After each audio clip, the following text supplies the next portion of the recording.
on earth would the state of Minnesota have pardoned this sex offender? I don't get it. Welcome to Drive Time. It's Jason. Dan is off today, and tomorrow Josh Wheeler is with us. Today, Laura keeping you up to date on the news, and this was her top story in the newscast, so we got to get into it at 651-461-9226. The background on this story is complicated, but the bottom line is not. A man who is in this country, likely illegally, although not of his own fault, as he was brought here as a child, was convicted as an adult of sexually abusing a child starting at the age of 10.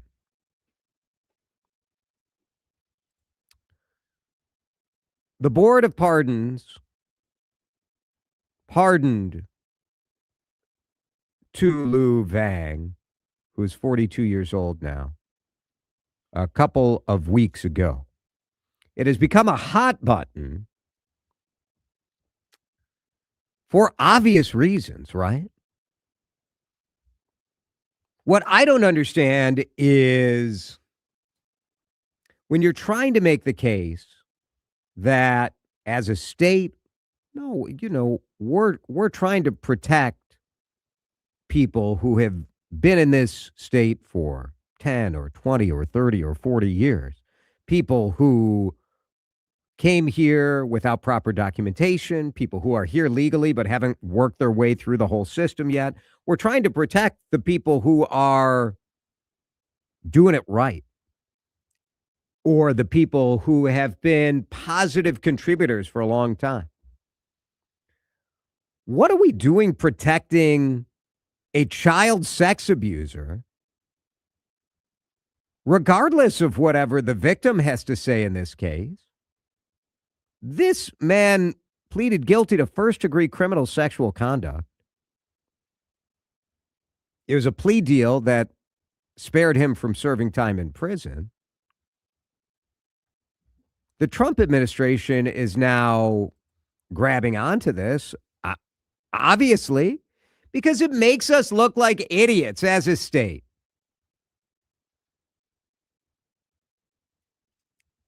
I have empathy for people who came to this country illegally, especially as children. You didn't do anything to end up here. But does pardoning this guy help that case? Does it help that case? Because to me, this pardon says Minnesota state officials are willing to do whatever it takes to protect even terrible human beings. I believe they coined it the worst of the worst, this administration did. 651-461-9226. To me, it makes it more difficult. This pardon makes it more difficult to make the case for the people who I wish the Trump administration was not targeting. News came out just this week that the Trump administration has set a goal of bringing in 2,000 undocumented immigrants, 2,000 people who are suspected of being here illegally a day. So while the horrific show of force that we saw in Minneapolis and we've seen in other large cities around the country has stopped, enforcement hasn't stopped, and I don't have a problem with that. I believe that one of the key reasons that Donald Trump got elected is because he promised to send back people who were here illegally. And he's doing it. Do I think this is a good use of government energy? Not really. I don't. Sending back people who've been here for 30 years, are working hard, are paying taxes, have no criminal record. What's the point other than cruelty? For me, that's where I land on it. But boy, I think you give the absolutists more power, more juice in the argument when you say we're going to pardon this guy who is convicted of sexually abusing a 10-year-old starting at age 10. I just don't get it. 651-461-9226 is our number. The Trump administration spokesperson for the Department of Homeland Security issued a statement because why wouldn't you? If you hate Minnesota, which the Trump administration hates Minnesota, I think it's pretty clear. They are hell-bent on settling a political score with Governor Tim Walz. Why would you serve this up on a platter? Why would you say, here you go? And the response is obvious, right? Quote, these are the criminal, illegal aliens he and his Minnesota sanctuary politicians are protecting. And I would love to defend our state and say, no, we're defending the dishwasher and the cook who came here as a kid and is busting his or her butt to try to make a better life for their family. We shouldn't be villainizing those folks. Now, in this case, again, you say Tulu Vang, age 42, came to the United States as a child. Should he be the guy that the Trump administration is going after? I think that's a fair question. But when you have a conviction, and this conviction was 2005, so it was about 20 years ago. So bear in mind, Tulu Vang was 21 or 22 at the time, but the victim was 10. Like there's no, like this wasn't like a 17 and an 18-year-old or a 15 and a 16-year-old. This is a 10-year-old and a 21-year-old. And sometimes when you're in this country illegally, your luck runs out. Your luck runs out. And do I hold the Trump administration responsible? Well, I actually hold a lot of people responsible. I hold the U.S. Congress for not taking any sort of action on reforming, on creating a path to citizenship for these truly hardworking immigrants who are in our country. I blame Congress for doing nothing. I blame the Trump administration for bringing in a bulldozer when they would be better off with like a sledgehammer. But instead, it's the bulldozer knocking it all down. And also, the law is the law. This person allegedly was here illegally, even though it wasn't his fault. He was here illegally. And his luck ran out. I think his luck ran out. And by pardoning him, regardless of what that 10-year-old who is now, 30, has to say, you hand this over to the Trump administration, making our state look like fools again. 651-461-9226. Texter saying, Jason, we no longer match the punishment to the crime. We're soft on crime in this progressive state. We've got to start doing it right. Another texter, when Tim Walz protects the worst of the worst in our society, what does that say about the Democratic Party? I'm just exhausted with Walz and his lunacy against anything with common sense. I would say this. I don't think this guy is the worst of the worst. The worst of the worst is not someone who 21 years ago committed a sex crime. But there's also room for common sense. And common sense says if you are convicted of a sex crime, especially against starting with a 10-year-old, if they want to try to deport you, I believe the state should not have tried to stand in the way. By giving a pardon, it wipes this conviction off the record and helps this guy have a better case to stay in the state. I think it was stupid. I think it's one of those behaviors too. At least personally, I feel like when someone does this, even if it's in 2005 or 2026, it's a behavior that's not really, you can't reverse that. I feel like it's one of those that kind of goes over the threshold of, once a predator, always kind of a predator.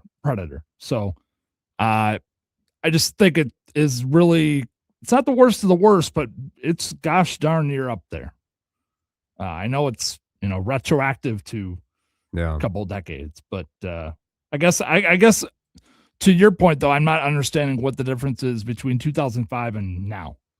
So I think if you are 20 years old, okay, and you were convicted of a sex crime against a 10-year-old. 20 years later, you could take a look at someone and say, well, maybe he's been fine. Maybe he's been hardworking. In his pardon application, he said he was born in a refugee camp in Thailand. He was admitted to the U.S. as a refugee in 1994. When he was a child, he became a permanent resident soon afterwards. He lost his permanent residence status because of his conviction. That's why he lost his permanent resident status. He was 18, according to the court documents, when he started abusing that 10-year-old girl. He blamed cultural norms in Thailand, according to the complaint. So I do think you could, look, I do think you could find room and say, yes, you have cleaned up your act. This maybe was a cultural concern. I don't know. Under a normal circumstance, I could see a reason to do this. In this case, the reason is because here comes the immigration officials, and we're trying to give this guy cover. And I look at it and say, this is not the right guy. It's weird timing. It's just Yeah. Keep the text coming. Your calls are welcome as well. Texter says, are you serious, Jason? What do you consider the worst of the worst? Guys, there's degree of bad. This is very bad. There are some people out there that I can never be enough on your side, right? I'm not enough on your side. This is not worst of the worst. Worst of the worst is murderers, gang members, people who are committing sex crimes in the last 5 years. I think there is a difference in someone who did something 21 years ago and has a clean record. And also, I'm saying they shouldn't have pardoned this guy. Drive Time back in just a minute here on CCO. This is Drive Time with DeRusha on News Talk 830 WCCO. Right, let's talk about making a change in your own life for the better. Let's talk about making this the best summer you've ever had. And let's talk about doing it with people who are the absolute masters at helping people lose weight and keep that weight off. But that is only the beginning. It's Jason here for Livia Weight Control Centers. And you know my Livia story. I lost 45 pounds. I've kept that weight off for 4 years, thanks to the team at Livia Weight Control Centers. But Livia keeps evolving, man. There is so much that I didn't really know about everything that they've got going on. So if you go to livia.com, you're going to find about all the different services that they offer. Yes, losing weight and keeping it off. Add in medical weight management, GLP-1 support. How about hormone health? So many people are learning about the power of having the right hormones in balance to keep yourself feeling healthy. And then even more wellness services. Are you looking to lose weight, improve your energy? Maybe you just want to feel your best, have a little more mental clarity. Livia.com has options for all of that. So get to the website today. Discover everything that Livia has to change your life. LIVEA.com. There's a reason they've been judged Minnesota's best gold 6 years in a row. That's Livia. Staples Easy Deal Days are here. Score up to 50% off more than 1,000 products in-store and online. Don't miss your chance to save on tech, chairs, custom print, school supplies, and more. It all ends July 4th. Staples, that was easy. Summer is here and you need more room for your kids or grandkids and all their stuff. It's Jason DeRusha for Luther Kia of Bloomington. We're in the middle of the summer sticker sales event. 0% on all Sportages and Sorrentos. Specially marked vehicles have $750 bonus cash too. Best cars for the money on the market. It's not just me saying it. It's U.S. News and World Report. Check out their brand new facility. Luther Kia Bloomington now open at 35W and 494. Luther Kia of Bloomington.com. Need to order food for your workplace? Yep. That's a rhetorical question. Who are you? Oh, I'm May, an admin who loves EasyCater. Well, may I continue? I'm the voice of Easy Cater. And don't you have work? Actually, Easy Cater saves me so much time ordering food for the office, I thought I'd take a minute to spread the word. Well, this is a 30-second spot, and we're halfway through, so... Right. Easy Cater gives you a huge variety of restaurants to feed your workplace. Any group size, any budget, anytime, anywhere. How's that? You trying to take my gig? Start an order at easycater.com. What's going on here? Are you having trouble hearing? Hearing loss can devastate the quality of your life. Now, there's an affordable fix for you or your loved one. Rated the best hearing aids of 2026 by Forbes Health, Audion Hearing has the highest quality hearing aids at the lowest prices, starting at just $98 a pair. I actually like them better than my old $5,000 hearing aid. I could not believe how my hearing and life changed. Join over 1 million happy customers by going to audionhearing.com. That's AUDIEN hearing.com. You're listening to Drive Time with DeRusha. He's known for the slow burn. He wanted to keep it organic, and I'm still begging for it. More controversy. On News Talk 830 WCCO. So Andrew correctly points out that it's not just the governor in this case. It is the pardon board. It is a 3-person board that pardoned this sex offender, a guy who, while 18, repeatedly sexually assaulted a 10-year-old girl.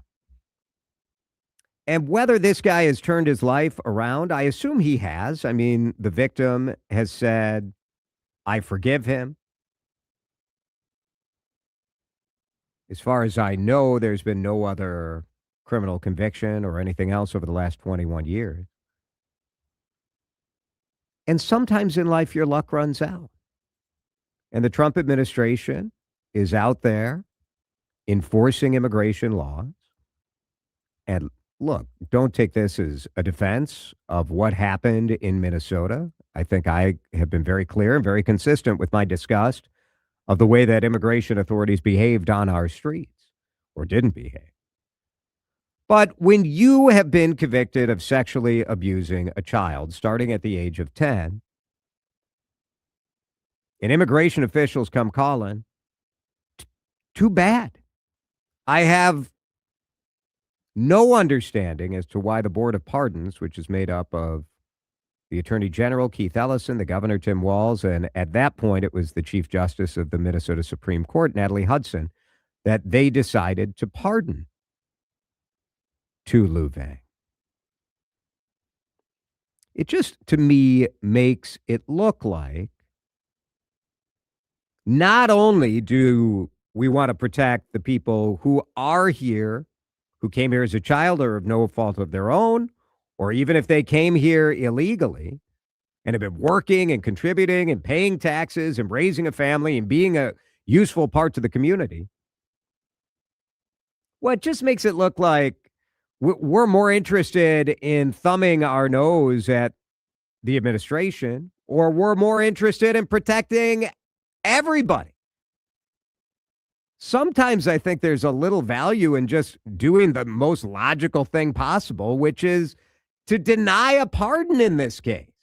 Now, a texter says, Jason, is there no forgiveness anymore? He served his sentence. The victim forgave him and wants him, his wife, and children to continue rebuilding.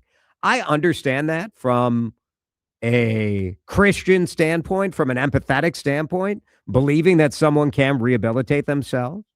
But there is context here, and the context is the debate over immigration. The context is the federal government coming in here and saying, look, this guy's status is gone, and so he's got to go. Now, he has a right to defend himself in that process, right? Yeah. And so I'm not assuming that he is here illegally or he should be sent. I don't know. There will be a process. My view is that the state should not have intervened in a way that makes it look like we're like, it doesn't matter how bad somebody did something.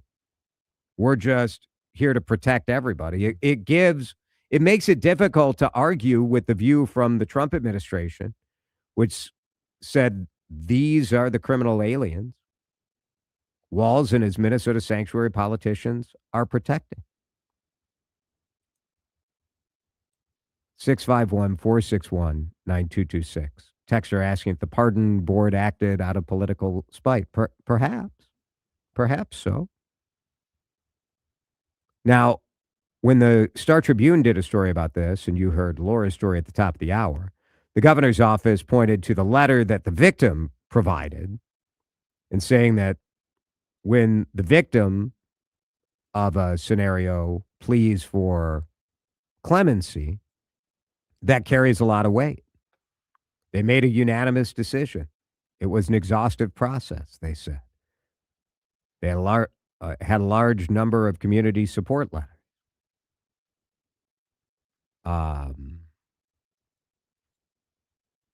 During the pardon hearing, the Chief Justice said, "We've seen some evidence here of rehabilitation, but the victim's statement here is very significant for me."